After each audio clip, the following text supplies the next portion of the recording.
family that we have now, their goal is to potty train their kid.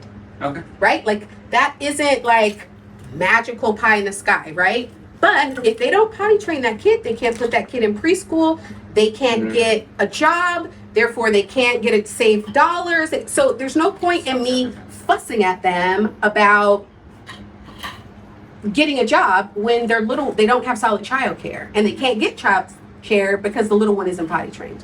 So overwhelmed with all the things I have to do to get where I'm supposed to be at the end of the line, at the end of the year, at the end of my life, at the end of education, all of those pieces, and myself included, we get paralyzed, right? Now we know, because of Maslow's hierarchy of need, these people don't have their basic needs met. So expecting them to be able to make those long leaps is just unfair, because we know they're unable to do it, right? We know the frontal lobe is paralyzed because basic food isn't made, basic housing, like those basic needs. So those are the types of things that differentiates Family Promise from the general market of services. Kids that experience homelessness are, 10 times more likely to drop out of high school, 70 times more likely to try illicit drugs, and 80 times more likely to be held back a grade. And believe it or not, 90% more likely to attempt suicide before the age of 14. So we know that while we can help grown-ups map their goals, our real, true job is mitigating trauma for the little ones, because we know that end of the line chronic homeless person, 90% of those people first experienced homelessness when they were under 10, right? So we're both fixing the now problem, but also working to prevent the pipeline that we have created as a system to create homeless people. And so that's why you see toys and fun, and it's also one of the reasons why we house families in individual spaces to help protect that family unit, right? If you think of the ultimate responsibility of a mommy and a daddy, it's protection. Imagine, how can mama and daddy read a story and make me feel okay in that space? That's difficult. That's really difficult. Or how can mama have that real solid conversation about my poor behavior? Mom is like, listen, I'm gonna tell you right now, if you act a fool again tomorrow, right? When do mom and dad do that? They don't do that in a loud space. You do that in a small space. And what that looks like and sounds like, maybe it's in your,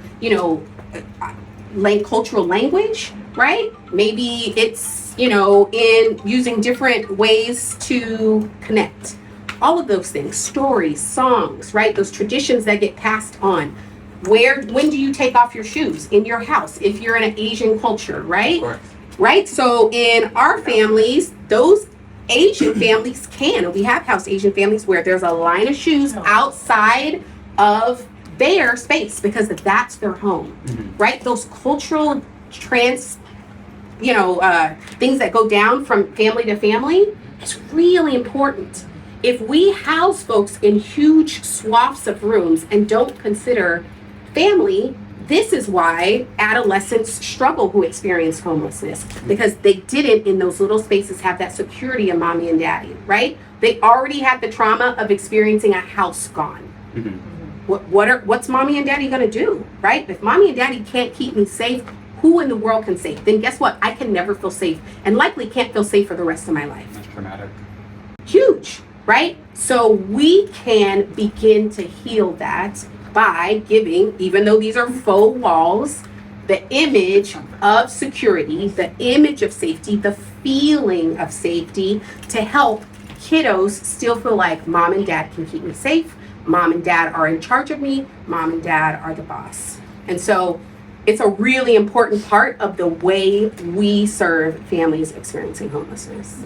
We already know things aren't working, but we feel like, I'm just a kid. What am I gonna do? Right. And that's paralyzing. So the opportunity to do anything feels really good. Yeah. And of course, if you start people younger, they can Then charity builds. become Exactly. volunteers. So and there are going to be creative ways you guys can think about, even fundraising that we old people wouldn't even think about. And so there's some family promises that have, a really strong arts community. And so the youth create this beautiful art, and there's an art gallery, and people come and buy, and the proceeds go to the Family Promise in that community, right? So if your passion is art, that's how you can help, right?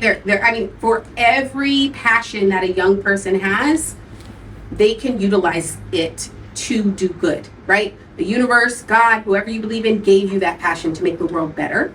There's a way to practice that here in Riverside through Family Promise. I like that. Yeah.